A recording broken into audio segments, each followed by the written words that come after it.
పత్తులగూడ చెరువును మింగేసిన నారాయణ. పత్తులగూడ చెరువు కబ్జాలో కళ్ళు మూసుకున్న ఇరిగేషన్ అధికారి. అధికారుల నిర్లక్ష్యంతో చెరువులో వెల్లాల నిర్మాణం. అవినీతి నీడలో జలవనరుల అధికారులు. తన నివేదికను తానే విస్మరించిన నారాయణ. పత్తులగూడ చెరువు రక్షణకు ప్రజల డిమాండ్. అక్రమాలపై మౌనం వెనుక అవినీతి మాయాజాలం.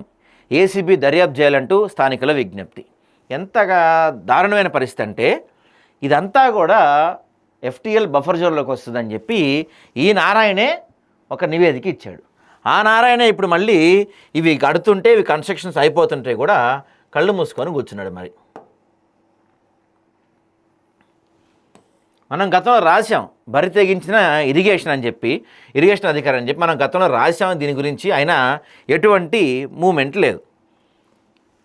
మేడ్చల్ మల్కాజ్గిరి జిల్లా ఉప్పల్ మండలం పత్తులగూడలోని సుమారు 20 ఎకరాల విస్తీర్ణంలో ఉన్న చారిత్రక పత్తులగూడ చెరువు ఆక్రమణలకు గురవుతుంది. ఇరిగేషన్ శాఖ అధికారులు కళ్ళెదుటి ఆక్రమణ జరుగుతున్నా నిర్లక్ష్యం వహిస్తున్నారంటూ స్థానికులు తీవ్రంగా విమర్శిస్తున్నారు. చెరువును కాపాడాలని స్థానికులు, ప్రజలు, పౌర సంఘాలు డిమాండ్ చేస్తున్నాయి. ఇక్కడ చాలా కీలకమైన విషయం ఏంటంటే 2022లో ఈ పాయింట్ చూడండి. ఈ ఆక్రమణలపై 2022 మే నెలలోనే ఇరిగేషన్ శాఖ నార్త్ ట్యాంక్ డివిజన్ కార్యనిర్వాహక ఇంజనీర్ నారాయణ సమర్పించిన సంయుక్త నివేదికలో స్పష్టమైన వివరాలు ఉన్నాయి. ఆ నివేదిక ప్రకారం చెరువు యొక్క పూర్తి ట్యాంక్ స్థాయి మరియు బఫర్ జోన్లో అక్రమ నిర్మాణాలు జరుగుతుందని నిర్ధారించారు.